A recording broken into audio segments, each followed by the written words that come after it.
Om Narayanu Yawidam Sarum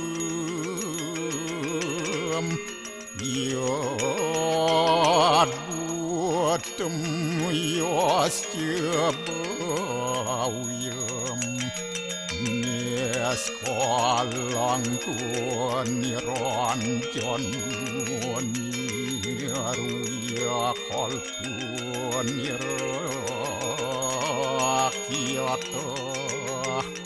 Sudodewiku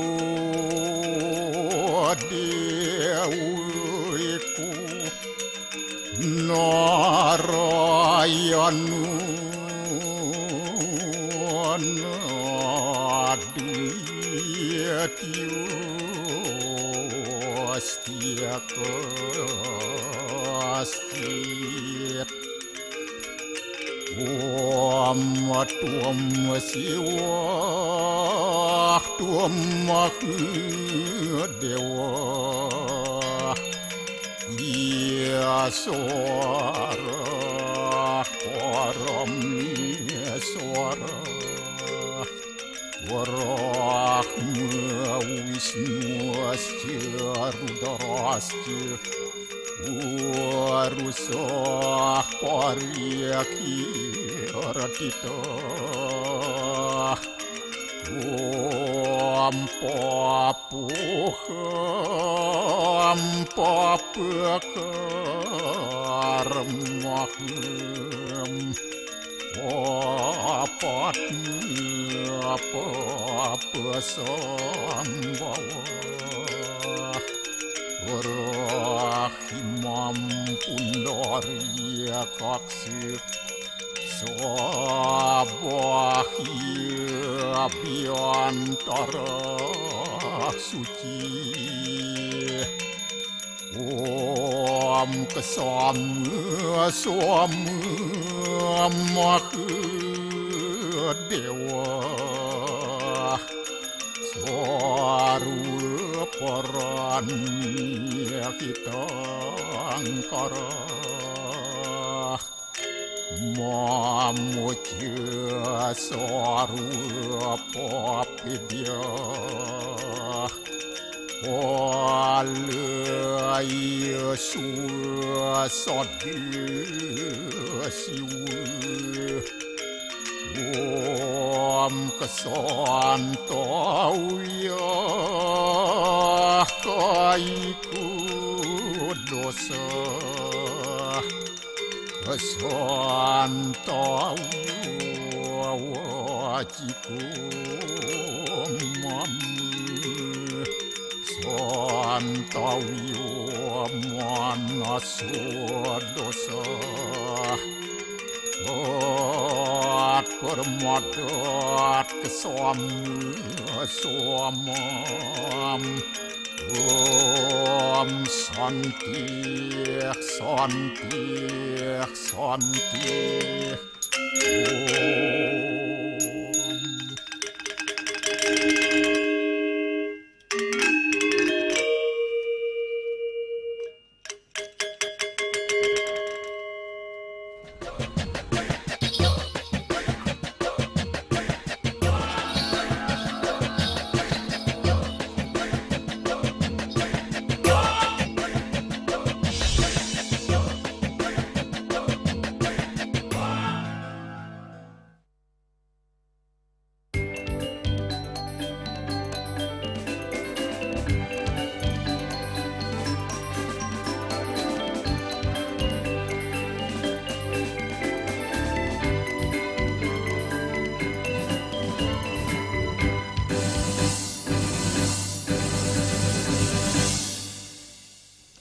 Om Swastiastu.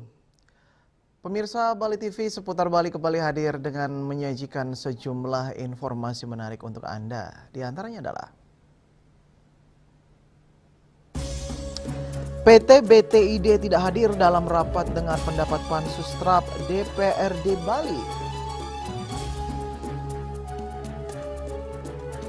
Ketika investasi berhadapan dengan hukum adat, mangrove jadi penentu masa depan Bali.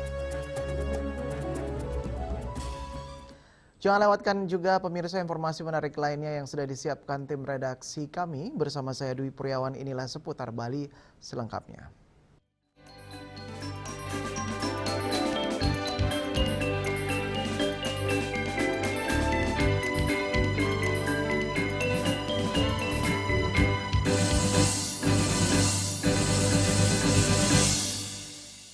Pemirsa, Pansus Tata Ruang Aset Daerah dan Perizinan TRAP DPRD Bali menyayangkan ketidakhadiran PT Bali Turtle Island Development atau BTID dalam rapat dengar pendapat yang digelar Senin 4 Mei 2026 di Gedung Rapat Gabungan DPRD Bali. Ketidakhadiran ini pun dinilai sebagai bentuk ketidakseriusan dalam menghormati undangan resmi lembaga legislatif daerah terkait pembahasan tukar guling lahan mangrove di kawasan Serangan.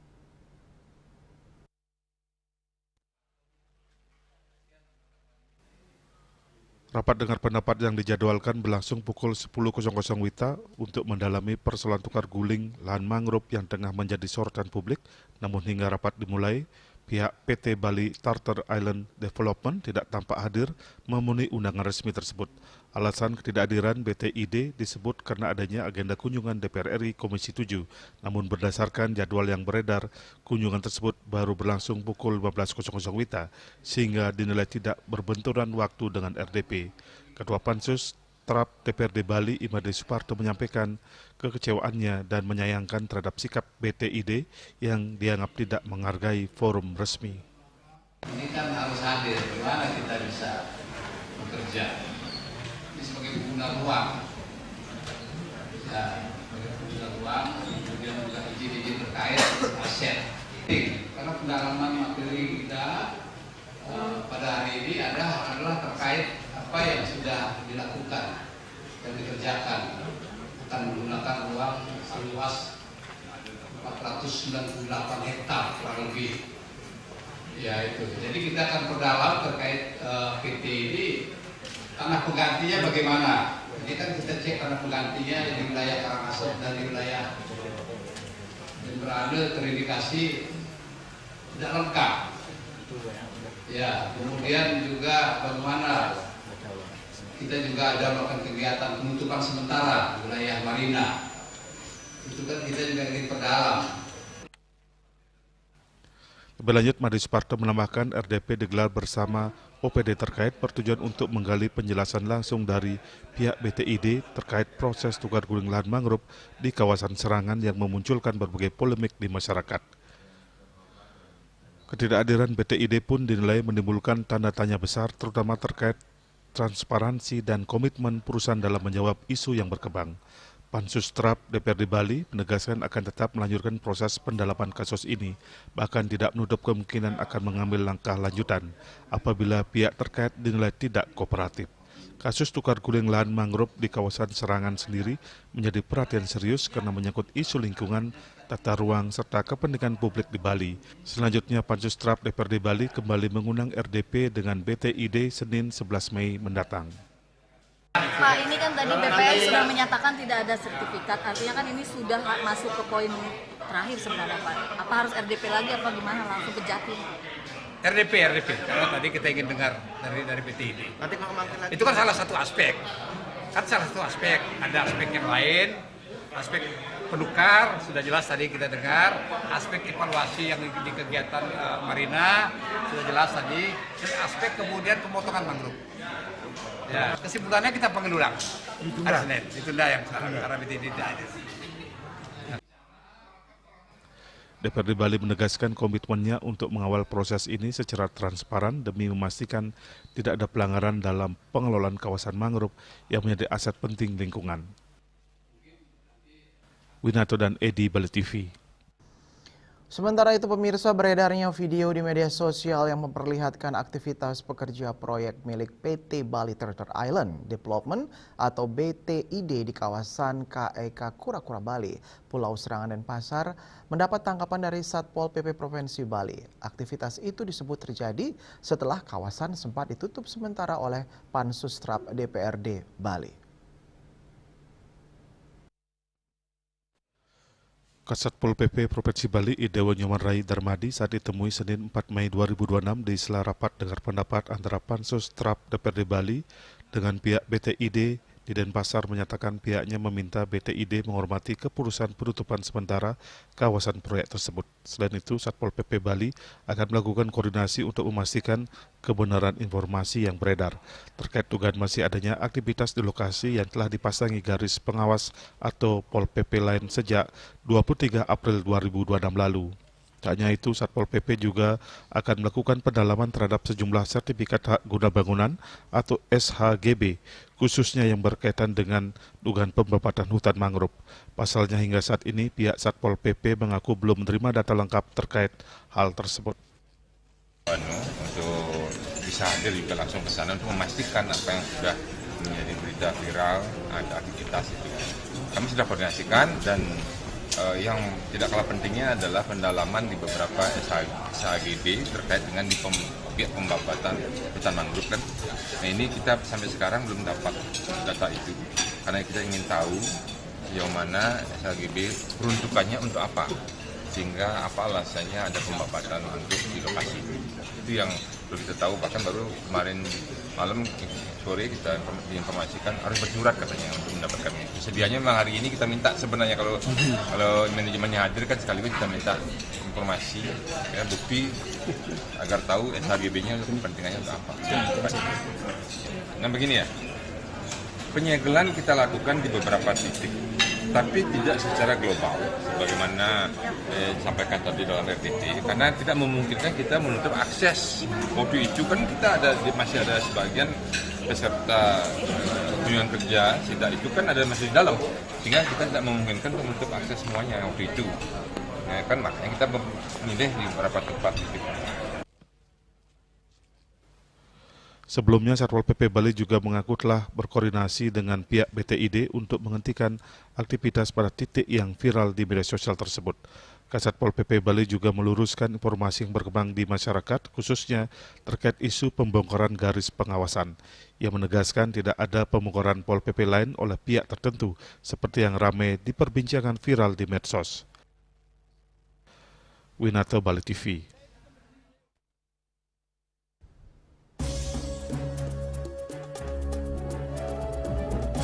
Ketika investasi berhadapan dengan hukum adat, mangrove jadi penentu masa depan Bali. Kami sudah kembali dengan laporannya sesaat lagi.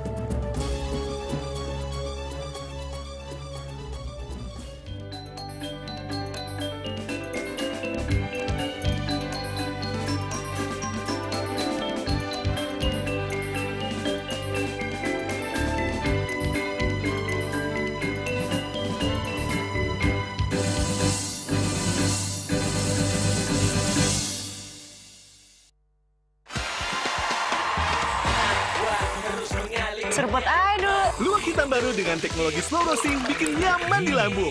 Menangkan 20 emas murni dari Kopi Luwak. Kumpulkan kopi luwak favoritmu, tata menjadi rangkaian yang menarik, foto atau video, upload ke sosial media, dan tag @kopiluwakofficial. Buruan kirim, jangan sampai ketinggalan.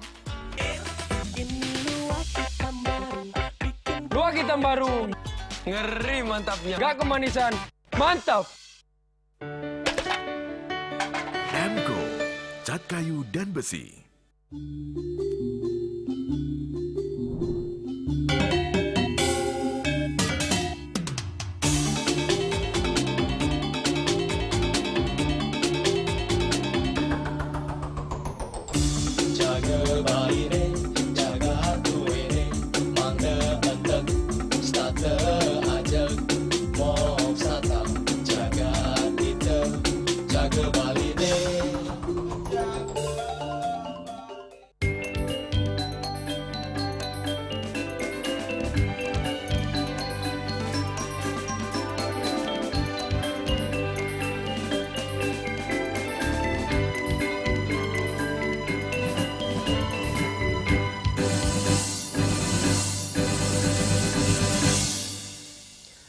Pembabatan mangrove untuk kepentingan investasi kembali menyoroti arah pembangunan di Bali yang dinilai mulai berhadapan dengan nilai-nilai dasar pelestarian lingkungan dan budaya. Peristiwa ini tidak hanya dipandang sebagai persoalan lingkungan, tetapi juga menyangkut keseimbangan ekologis, sosial, dan spiritual masyarakat Bali.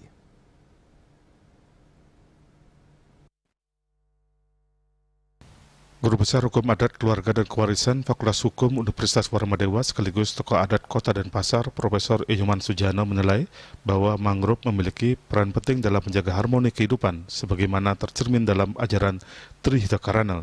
Dalam konsep tersebut, hubungan manusia dengan alam menjadi bagian tak terpisahkan dari keseimbangan hidup. Ia menyoroti bahwa pembabatan mangrove tidak hanya berdampak pada hilangnya vegetasi pesisir, tapi juga mengancam keberlanjutan ekosistem dan kehidupan masyarakat pesisir. Dampak tersebut meliputi berkurangnya ruang tangkap nelayan hingga meningkatnya kerentanan garis pantai terhadap abrasi. Dalam perspektif adat, gangguan terhadap alam dinilai berpotensi memicu ketidakharmonisan yang lebih luas dalam kehidupan sosial dan spiritual. Lebih lanjut, ia menegaskan bahwa desa adat Serangan memiliki kewenangan dalam mengatur wilayahnya melalui awik-awik dan pararem yang mengedepankan prinsip musyawarah serta persetujuan komunal. Setiap perubahan ruang yang berdampak pada lingkungan seharusnya melibatkan mekanisme adat sebagai bentuk penghormatan terhadap kepentingan bersama. Mangrove ini kita dihadapkan hukum adat dengan investasi ini sesungguhnya ya. Ya, di satu pihak investasi itu diundang oleh pemerintah dalam rangka untuk meningkatkan PAD begitu ya. Tapi di pihak lain karena Bali merupakan ya, wisata budaya begitu ya dan alamnya hanya itu aja kekayaan kita. Kalau itu kita tidak jaga berdasarkan prinsip Trihita Karana, itu kita akan habis di Bali. Sehingga kejadian yang menimpa pembabatan mangrove secara masif di desa adat Serangan itu, disinilah terjadi suatu tantangan yang luar biasa. Terutama yang akan menegakkan adat dan budaya ini. Dari ujung terdepan itu adalah bendesa adatnya. Kalau bendesa adatnya ya tidak mampu menjaga lingkungannya sendiri, gimana orang lain disuruh untuk menjaga? Sehingga saya selaku tokoh adat Kota Denpasar begitu, ya saya sangat prihatin. Ya, investasi itu telah menerobos norma-norma adat dan agama yang telah disakralkan, terutama Trihita Karananya terhadap lingkungannya. Kan itu merupakan sakral Serangan kan, sakral sekali. Sehingga ya alam Bali ini ya itu pun penjaga tuh mangrove itu kan, penjaga dari abrasi kita bagian dari selatan. Kalau itu dibabat habis kemana kita lagi? Menjaga mangrove bukan sekedar upaya pelestarian lingkungan, melainkan juga langkah menjaga harmoni dan arah pembangunan Bali agar tetap berpijak pada nilai budaya dan keberlanjutan jangka panjang. Iyana Bali TV. Pemirsa, kondisi mutu pendidikan di Bali dinilai masih menghadapi tantangan serius. Untuk itu, demi meningkatkan mutu pendidikan di Bali perlu adanya kemampuan dalam beradaptasi dengan perkembangan zaman, khususnya di era percepatan teknologi digital saat ini. Pengamat pendidikan Profesor Putu Rumawan Selain menilai pendidikan di Bali secara umum merupakan cermin dari kondisi pendidikan nasional. Akademisi yang sempat menjabat sebagai Ketua Dewan Pendidikan Kota Denpasar ini mengatakan pembenahan pendidikan tidak cukup hanya berfokus pada kurikulum nasional, sistem pendidikan, Sisdiknas maupun perbaikan infrastruktur semata. Ia menjelaskan khusus di Bali terdapat karakteristik tersendiri yang membedakannya dengan daerah lain, di mana sebagai wilayah kepulauan yang tidak sebesar kota metropolitan seperti Jakarta atau Surabaya, Bali justru memiliki kekuatan pada sektor pariwisata dan budaya. Ia menilai kedua sektor ini berperan penting dalam mendukung pengembangan sumber daya manusia (SDM). Ia memaparkan sejumlah sekolah di Bali bahkan telah mengadopsi potensi tersebut menjadi bagian dari pembelajaran seperti pengembangan kewirausahaan berbasis pariwisata dan budaya. Hal ini membuka peluang bagi siswa untuk bekerja di sektor global seperti industri kapal pesiar internasional maupun mengembangkan bakat di bidang seni dan budaya. Namun jalur pengembangan ini masih belum terstruktur secara sistematis dalam kurikulum resmi. Saya malah melihatnya begini, bahwa dalam dekade akhir ini kan percepatan daripada ilmu pengetahuan, khususnya teknologi digital ini, membuat alam semesta ini kian menyatu, kian mudah. Apa yang terjadi di Amerika, detik berikut sudah ada di Indonesia. Demikian juga yang di Indonesia, di Amerika, begitu di seluruh dunia sudah dekat begitu. Industri juga bisa dibangun di mana-mana dan seterusnya. Nah, peluang dan kesempatan itu yang menurut saya tidak dijawab oleh dunia pendidikan kita. Makanya saya menyatakan bahwa ini kita jalan di tempat. Nah, kalau kita bumikan di Bali, sekali lagi, ini ada hal yang lebih spesifik karena kita khusus ada di sebuah kepulauan, walaupun tidak segemerlap di Jakarta, di Surabaya maupun di kota-kota besar lainnya. Kita kan bersyukur di Bali ada pariwisata, kemudian ada budaya. Nah, pariwisata dan budaya ini sangat mendukung kecerdasan SDM kita, dan oleh beberapa sekolah sudah diadopsi sehingga ada yang menjadi pengetahuan kewirausahaan di dalam bidang itu, sampai mereka bisa bekerja ke kapal. Artinya ke kapal bukan saja kapal, maksud saya di perkapalan. Tur ke luar negeri, bekerja di luar negeri di dalam kapal. Kemudian ada mereka yang punya bakat seni dan budaya, mengeksplor kemampuan entah mengukir, melukis, menari dan lain-lainnya untuk bisa mendapatkan manfaat. Nah, ini secara tidak langsung sebenarnya tidak ada recording yang pasti di dalam kurikulum yang nanti terimplementasi sebetulnya. Mereka memilih sendiri-sendiri menjadikan dirinya untuk apa ke depan itu gitu. Nah, ini yang saya bilang syukur walaupun ada di tempatnya, ada katakan beyond, artinya di samping kekuatan secara kurikulum nasional itu ada kurikulum lokal yang memberikan anak-anak didik kita kemampuan untuk berinovasi. Ini penting menurut saya. Jadi begitu pandangan saya terhadap dunia pendidikan yang kebetulan baru saja kita Hari Pendidikan Nasional kan baru aja. Mudah-mudahan ini ada manfaatnya. Ia berharap momentum peringatan Hari Pendidikan Nasional Hardiknas 2026 dapat menjadi titik refleksi untuk mendorong transformasi pendidikan di Bali yang lebih adaptif dan relevan dengan perkembangan zaman. Bunga dan Mastika, Bali TV. Kekurangan tenaga pendidik di Bali dinilai memberikan dampak yang sangat signifikan terhadap mutu pendidikan. Hal ini terutama berkaitan dengan beban kerja guru yang meningkat dan ketidakseimbangan antara jumlah tenaga pengajar dan kebutuhan di lapangan.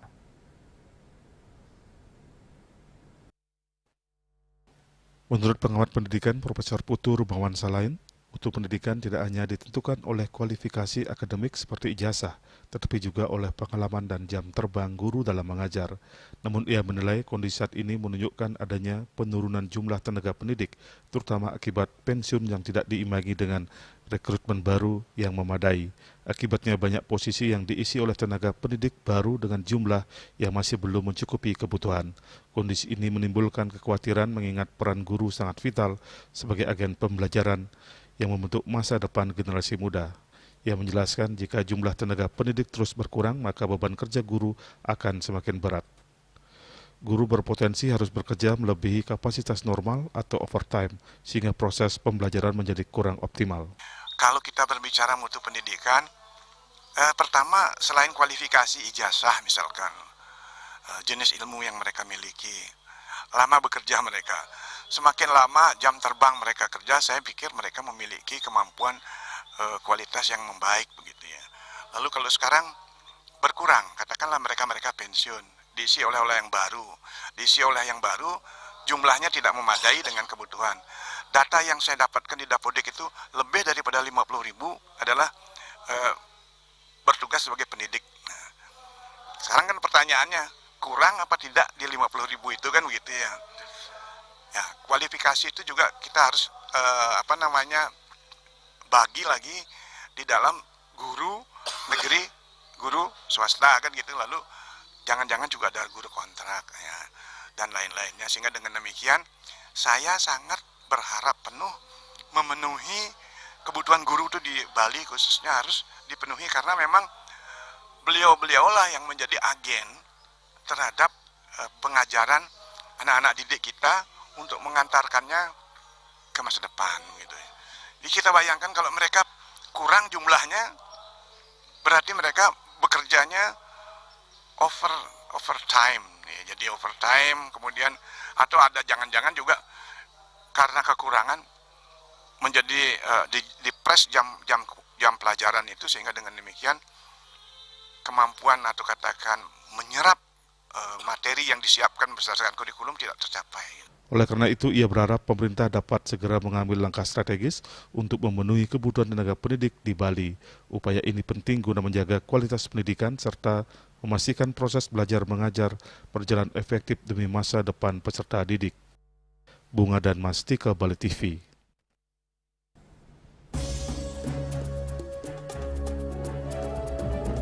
Kami akan segera kembali dengan informasi. Polda Metro Jaya temukan dokumen rencana hingga peta kerusuhan May Day 2026.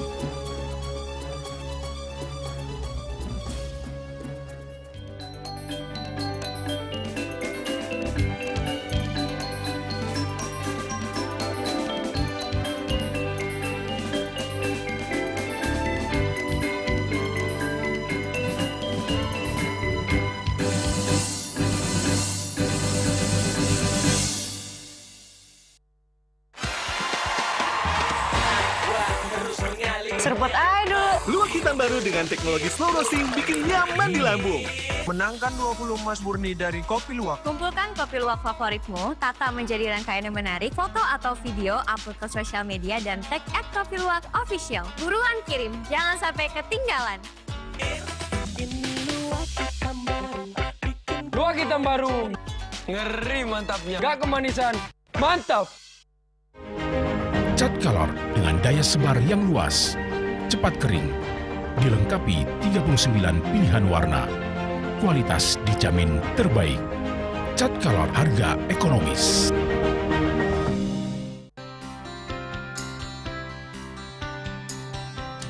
Puniki kematian disampun anak alit kuning. Betapa kalau bos mepandes utawi misangi masih drama antar ketua Banjar Jakarta Selatan ada di Jakarta Selatan para pinangita miwah tokoh-tokoh umat Hindu. Emansipasi miwah penyarengan kerama istri saha anggen Cangin Purikau wenten taler 6 TPS sani kaayahin oleh kerama istri inggian ring TPS 6.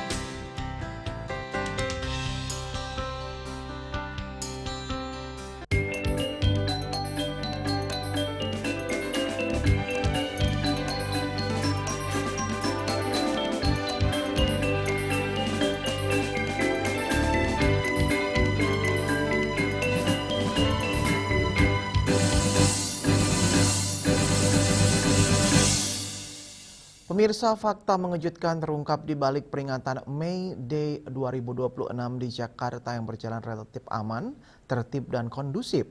Polda Metro Jaya menemukan dokumen rahasia berisi skenario lengkap aksi rusuh, mulai dari rundown peta pergerakan hingga rencana kabur saat situasi memanas.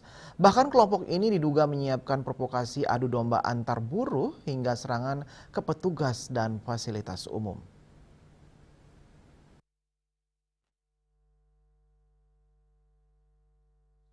Meski secara keseluruhan peringatan Hari Buruh Internasional di Jakarta yang dipusatkan di 3 lokasi yakni Monas, Gedung DPR MPR, serta Dinas Tenaga Kerja Provinsi DKI Jakarta diklaim berjalan tertib, aman, dan kondusif. Namun ada fakta yang mencengangkan di balik itu. Pihak kepolisian berhasil menggagalkan upaya kelompok tertentu yang mencoba menyusup untuk menciptakan kerusuhan. Direktorat Reserse Kriminal Umum Polda Metro Jaya berhasil mengamankan sebanyak 101 orang yang diduga akan melakukan aksi kerusuhan pada peringatan Hari Buruh Internasional. Ratusan orang yang diamankan sebagian besar diantaranya berasal dari luar Jakarta dan diamankan di kawasan Gedung DPR RI Senayan, Jakarta. Dari hasil pengamanan, polisi menyita sejumlah barang bukti yang diduga akan digunakan untuk membuat kerusuhan. Di antaranya sejumlah botol kosong dan kain pemicu bom molotov, bensin, paku beton, senjata tajam, uang tunai, serta dokumen dan rundown rencana aksi. Polisi juga menemukan adanya rencana terstruktur terkait aksi tersebut, mulai dari pembagian waktu aksi, pola pergerakan, serta skema pelarian yang telah dipersiapkan sebelumnya. Rencananya mereka akan melakukan kerusuhan, penyusupan aksi buruh, serta provokasi. Polda Metro Jaya juga akan mendalami adanya sumber pendanaan di balik rencana aksi kerusuhan, saat peringatan Hari Buruh Internasional atau May Day di depan gedung DPR RI.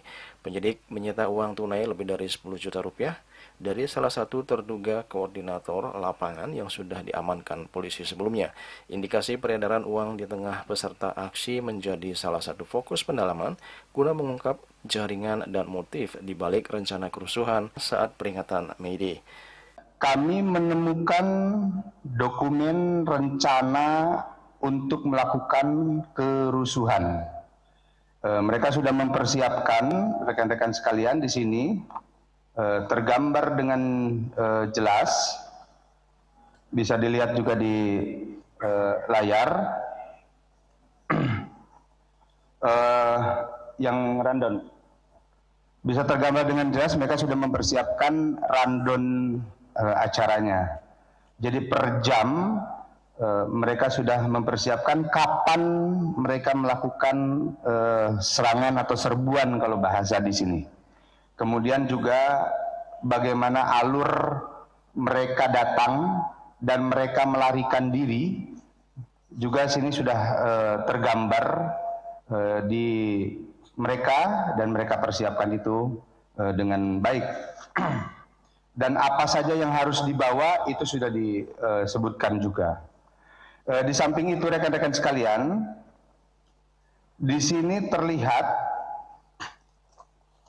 mengenai rencana dari mana mereka datang, di mana mereka berkumpul sebelum kejadian, dan harus melarikan diri kemana pada saat petugas melakukan pengamanan atau penindakan tegas dan terukur. Ini sudah mereka persiapkan. Jadi datang dari mana, kemudian kejadiannya seperti apa, dan kembalinya harus kemana. Titik-titik kumpulnya mereka sudah tentukan. Juli Suwarti dan Ketut Semadias melaporkan. Pemirsa, Panitia Pujawali ke-41 Pura Amerta Jati Pangkalan Jati Jakarta Selatan Tangkil ke Sulinggi Yon Zikon Lenteng Agung, salah satu Ketua Panitia Pujawali Ketut Sugiata, mengatakan kegiatan tersebut bertujuan memohon Sulinggi muput karya Pujawali pada 29 Juni 2026 dan memohon doa restu agar Pujawali berjalan lancar.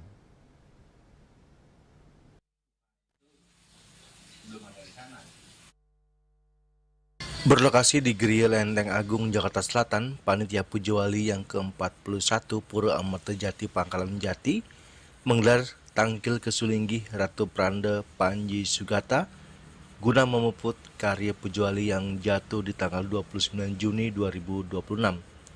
Ketua Panitia Pujawali Ketut Sugiata mengatakan kegiatan tersebut juga bertujuan untuk berkonsultasi upacara, mendapatkan arahan mengenai jenis banten, tata cara, dan perlengkapan upacara atau upacara yang tepat untuk Pujawali.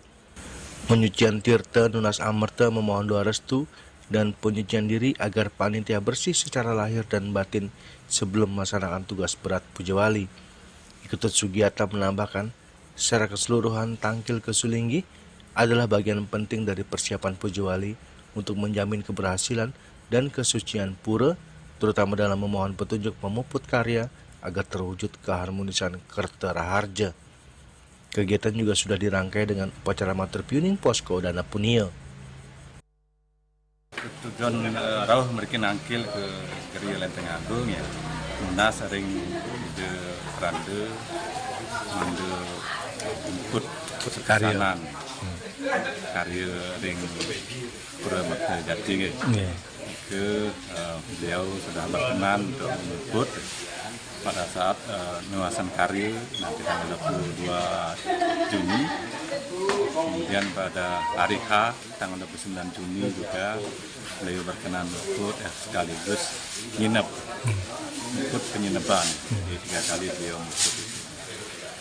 Kemudian ya perlu juga yang sampaikan ya rangkaian dari Pujawali ke-41 di Pura Amerta Jati Cinere ini ya, kita sudah mulai kemarin itu kita sudah tanggal 1 bertepatan dengan persembahyaan pertama itu kita sudah master tuning pembukaan posko dan formil ke sampun ya.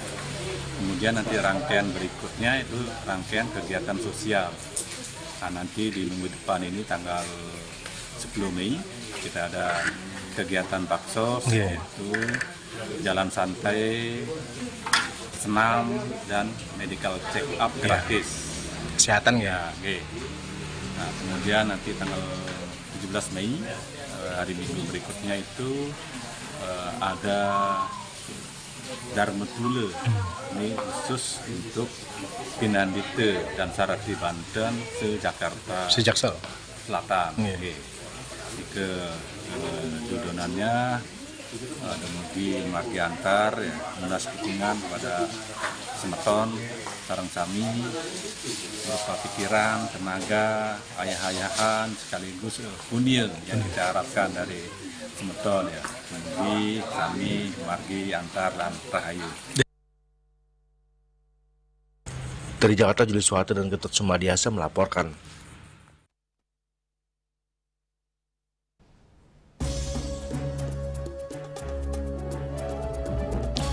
Usulan nyepi jadi warisan budaya tak benda UNESCO berpotensi mereduksi makna sakralnya. Kami segera kembali dengan laporan saat lagi.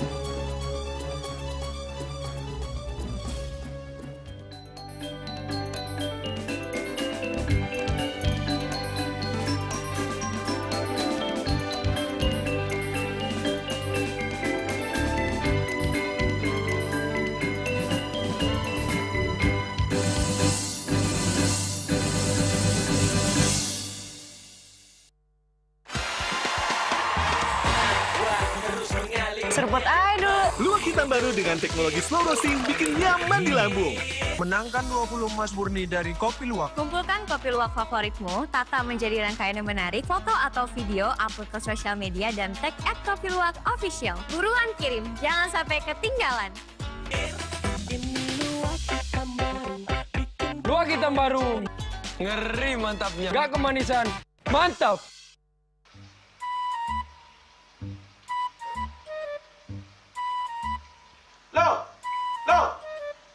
Nyai bengong len. Oh, ake ngerti be. Amun seorang perempuan, seorang istri melamun, isi dompetnya pasti KTP rogen.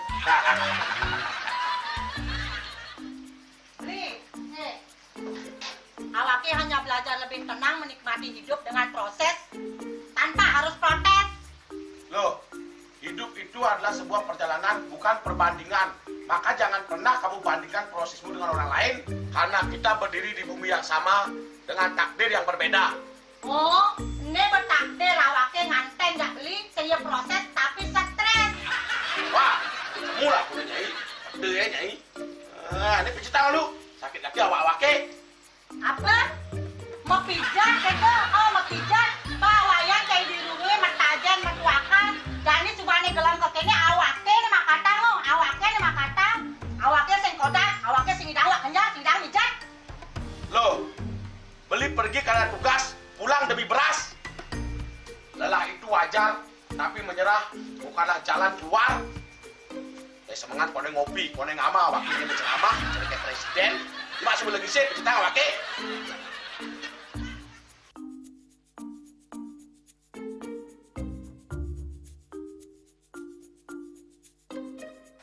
Kene be, kene awake makatang, awake bemerjati ngencanang dongkang ini.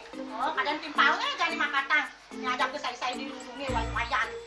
Ini, ayo kemana jalan bicaranya nih lo? Ini saya bicarkan awake jangan beli, langise ane jangan. Wah, si lagi sini ada ngorek tempe semangat aja kangon. Melang saya beli ngomong, ini madan minyak gana pati. Aduh, sudah lo, bersegel beli lo. Pemelan nih. Pemelan, jangan gak dikasat lagi sini. Apa dikasat lagi sini lo? Coba tinggalin. Ini di HP ini nak ada beli. Nak liu khasiatnya nih beli waktu nak nganggon minyak gana pati ada nih beli meringankan apa ada nih kaki terkilir, keseleyor, emate, pegelinu, pila, kesemutan, bangcang sakit pokoknya menggenang khasiatnya nih. Nih, mana gijil? Ini kan saya nak lagi, awaknya saya kita konang. Jadi awaknya bersehat. Jadi awaknya bisa nyai di kamar ini. Nih, aku asingnya. Asingnya nyai, awaknya bersegar kakak lain nyai. Beli.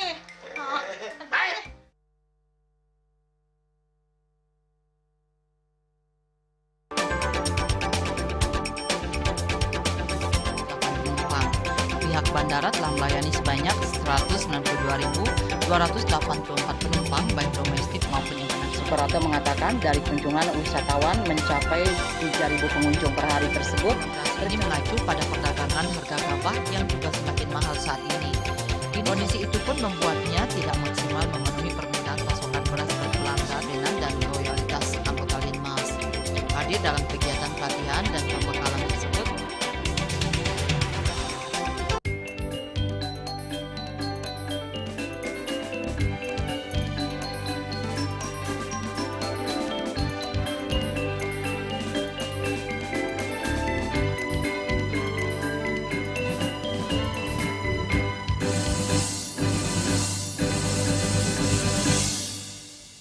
Pemirsa, usulan menjadikan Hari Suci Nyepi di Bali sebagai warisan budaya tak benda UNESCO menuai perhatian publik.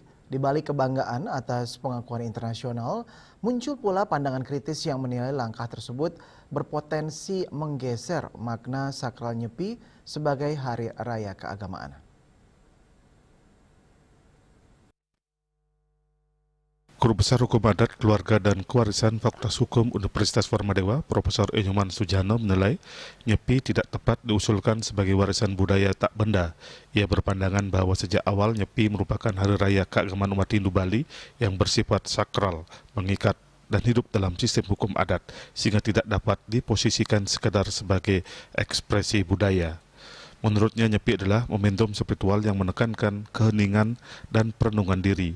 Dalam praktiknya, pelaksanaan Nyepi diatur melalui awik-awik dan dijalankan secara kolektif oleh masyarakat adat tanpa paksaan formal negara yang mencerminkan konsep living law atau hukum yang hidup di tengah masyarakat. Ia menilai memasukkan Nyepi ke dalam kerangka warisan budaya tak benda UNESCO berpotensi menimbulkan sejumlah persoalan, mulai dari reduksi makna spiritual menjadi simbol budaya, hingga risiko komodifikasi yang dapat menggeser Nyepi menjadi daya tarik pariwisata. Kalau ini dijadikan warisan budaya tak benda, itu merupakan suatu langkah yang mundur. Karena hari raya Nyepi itu sesungguhnya hari raya yang suci dan sakral. Di mana umat Hindu di Bali gitu, merayakan momen itu dengan perjalanan ke dalam diri. Dengan berjalan ke dalam diri, dia akan memahami bahwa Tuhan itu ada di dalam dirinya. Sehingga dia tidak ada niat untuk membenci, menyakiti, apalagi memusuhi. Apalagi merusak alam. Itu tidak. Di sanalah alam Bali itu sejenak jeda. Dengan mampu berjalan ke dalam diri dan menemukan Tuhan yang ada di dalam diri, saudara akan mampu suatu saat bagaimana langkah-langkah kita itu mampu melihat tanpa mata, mendengar tanpa telinga. Itu menjadi filosofi yang terdalam dari perjalanan ke dalam diri melalui momen Nyepi ini dengan menghormati, amati karya, amati geni, amati leluangan, dan amati lelanguan. Itu yang menjadi simbol kita di Bali. Tidak perlu kita perjuangkan lagi karena ini sudah sakral. Karena umat Hindu tidak perlu distandarisasi secara administratif, tidak perlu. Karena ada berbagai laporan-laporan, ada kewajiban itu. Ini justru ini adalah menunjukkan Hari Nyepi itu tidak ada hukum tertulisnya. Tapi dilaksanakan oleh masyarakatnya melalui banjar, melalui desa adat, dan ditaati. Tidak ada tertulis. Nyepi itu bukan milik negara, bukan milik dunia, tapi milik umat Hindu Bali yang dijadikan momen sakral perjalanan hening ke dalam diri. Begitu. Perdebatan ini mencerminkan pentingnya kehati-hatian dalam mengangkat tradisi sakral ke panggung global agar tidak mengorbankan nilai-nilai inti yang selama ini dijaga oleh masyarakat adat Bali. Iyana Bali TV. Sementara itu pemirsa, kekhawatiran masyarakat terhadap dampak program makan bergizi gratis atau MBG yang dinilai berpotensi mendongkrak harga kebutuhan pokok mulai disorot. Perumda Swantantra Buleleng memastikan pihaknya telah menyiapkan langkah-langkah antisipasi untuk menjaga pasokan dan menekan lonjakan harga.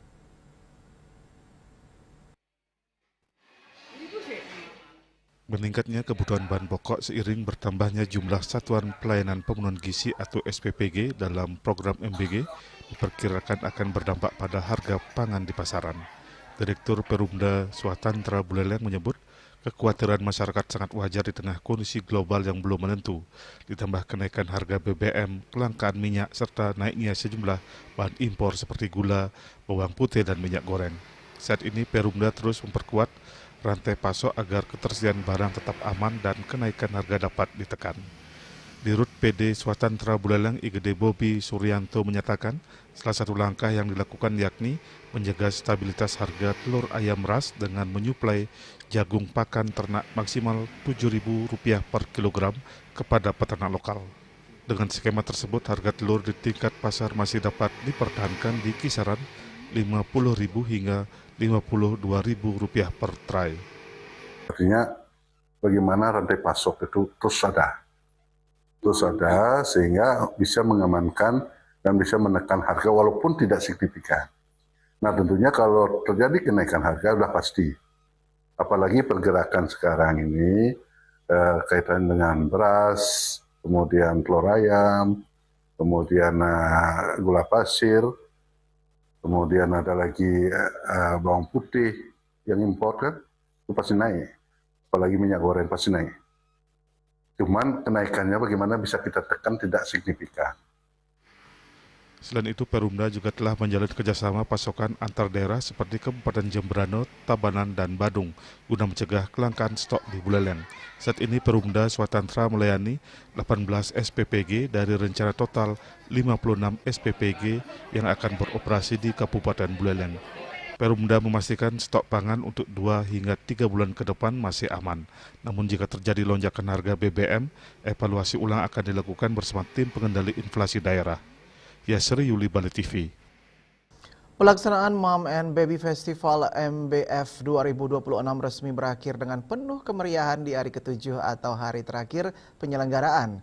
Berbagai rangkaian acara menarik menjadi penutup mulai dari kompetisi tari hingga talk show inspiratif yang berlangsung sejak pagi hari.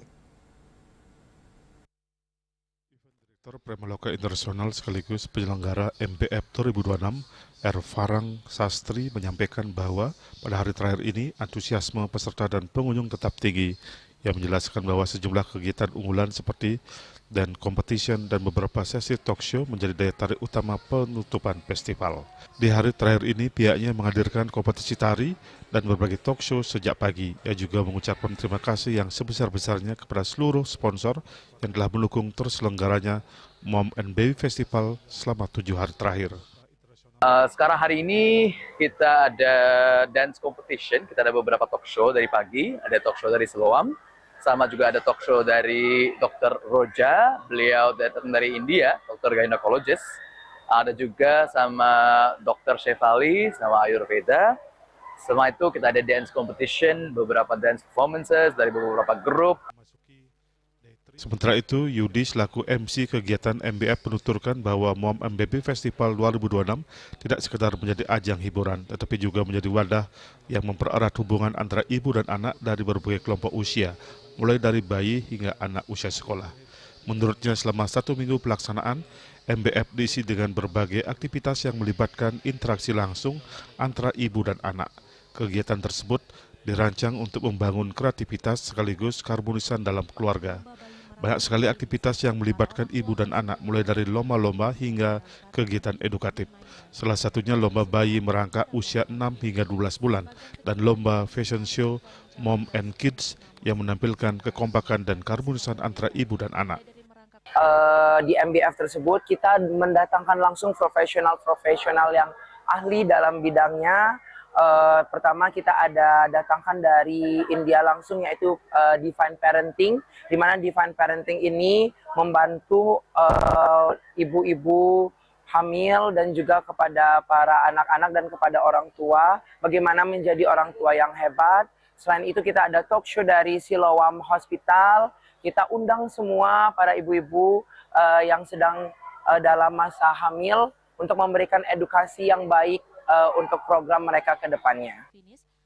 Lebih lanjut, Yudi menambahkan berbagai lomba yang digelar dari awal hingga penutupan festival menjadi sarana untuk memperkuat ikatan emosional antara orang tua dan anak, sekaligus mendorong tumbuhnya kreativitas sejak dini.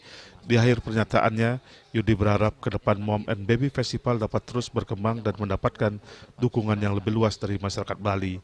Harapannya ke depan akan semakin banyak orang tua dan anak-anak hebat di Bali yang mendukung acara ini, sehingga MBF tidak hanya bisa digelar setiap tahun, tetapi bahkan bisa diselenggarakan setiap 6 bulan. Dengan berakhirnya MBF 2026, diharapkan festival ini dapat terus menjadi ruang inspiratif bagi keluarga, khususnya dalam membangun hubungan yang harmonis antara ibu dan anak melalui berbagai kegiatan positif dan kreatif. Hendra dan Mastika, Bali TV.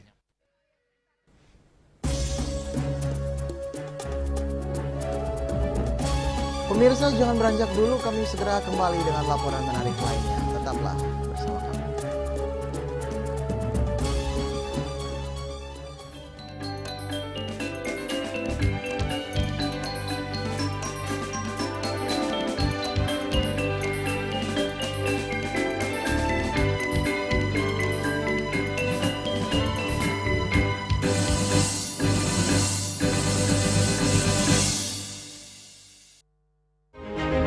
Cat Color dengan daya sebar yang luas, cepat kering, dilengkapi 39 pilihan warna.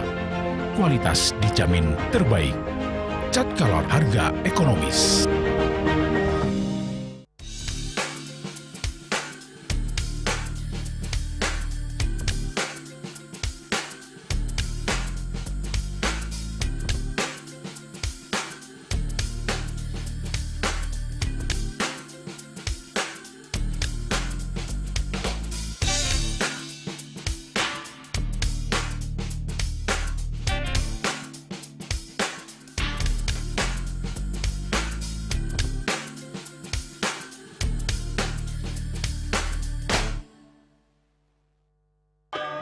ngepat juga ya.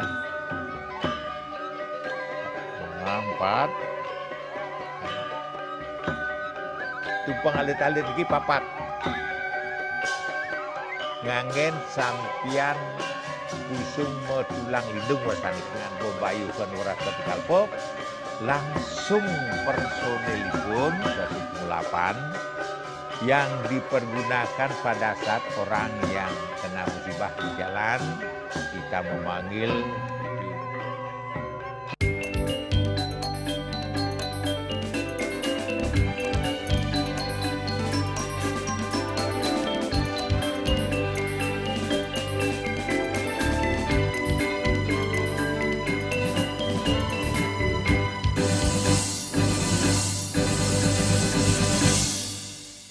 Pemirsa, bosan dengan hiruk pikuk kota?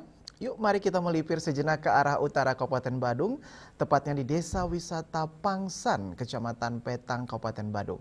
Desa wisata ini memiliki panorama daerah persawahan yang mirip dengan DTW Jatiluwih di Tabanan.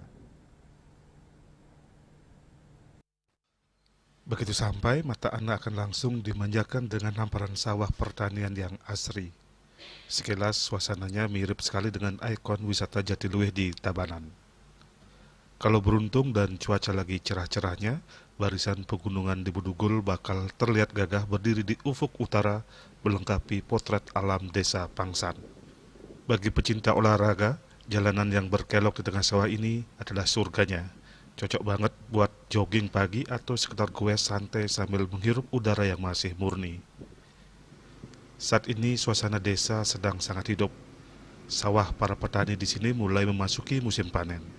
Rata-rata bulir padi sudah menguning, siap untuk dipetik hasilnya. Uniknya proses panen di sini sudah mulai berpadu dengan teknologi. Beberapa petani tampak telah menggunakan mobil pemanen padi modern membuat proses panen jadi jauh lebih cepat. Made Suparto, petani desa Pangsan mengatakan, sekarang petani sedang bersiap untuk melakukan panen raya. Walaupun tidak serentak, beberapa petani telah melakukan pemanenan. Bahkan ada yang menggunakan mobil pemanenan padi. Indahnya persawahan desa Pangsan ini diakui Made Suparto juga disukai turis asing. Banyak yang datang ke sini lewat jalur Petang ataupun Bedugul. Pak, desa Dapi Wastar ini Pak, lokasi ini berada? Di desa Pangsan.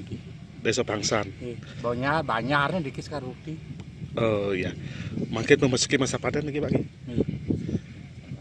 Oh, berapa luas nih Pak? Cari Pak? Mriki nenek Dumun 140, Dumun 114 Dumun. Hektar. Nggih. Ampun mungkin potong wenten toyo lah saya nduk no toyo ya mungkin wenten 100 wenten. Mungkin toyo lancar, Pak. Mungkin wenten toyo. Ada tamu mriki, Pak. Jingak-jingak mriki, Pak. Tamu niku pun sing nabi wenten terus kuli balai kan mun ngapa motor niku. Mriki po wenten keliling kan. Terus objek wisata mriki, Pak. Nggih, ada. Oke. Diki termasuk penampilan dan ngerti kan. Ngadiki termasuk daerah tekeng Ngandiko sampai Sarangsari beriki melalui hanya saya iki ya ramai Pak di jalan-jalan iki. Puas berkeliling, waktunya kita memanjakan perut di tengah sawah ini. Ada warung sederhana yang menawarkan kuliner khas pedesaan. Mulai dari tipat cantok, rujak buah segar, bakso, hingga sekedar menyeruput kopi atau es gula. Semuanya terasa berkali-kali lipat lebih nikmat karena ditemani view sawah yang hijau menenangkan jiwa. Jalan-jalan ke sini adalah sebuah paket lengkap untuk melepas penat di akhir pekan, menikmati harmoni alam, teknologi, dan lezatnya kuliner desa dari pedesaan di Kabupaten Badung. Riyaso, Bali TV. Dari Kabupaten Badung kita beralih ke Kabupaten Buleleng. Bagi para pecinta kuliner bakmi di Kota Singaraja, rasanya belum lengkap jika belum mencicipi bakmi hangat satu ini. Selain lezat, bakmi dan menu lainnya adalah homemade atau buatan sendiri sehingga menghadirkan cita rasa yang segar, sehat, dan nikmat.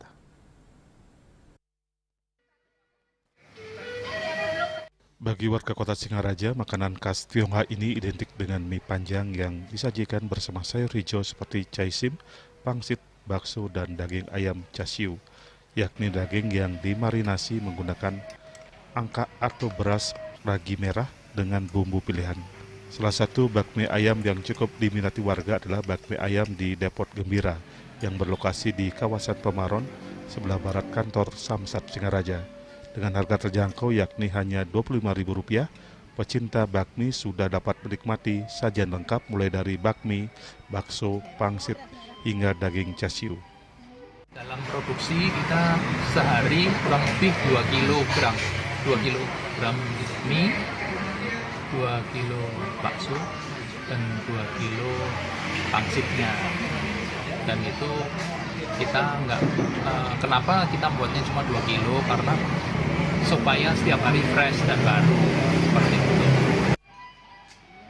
Selain pangsit basah, pengunjung juga dapat menikmati pangsit goreng yang renyah. Menariknya, seluruh menu diolah tanpa menggunakan bahan pengawet maupun MSG, sehingga tetap terjaga kesegarannya dan aman dikonsumsi.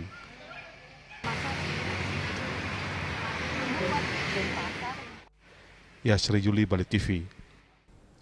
Dan kini kami sampaikan informasi perakiraan cuaca untuk kabupaten kota di Bali.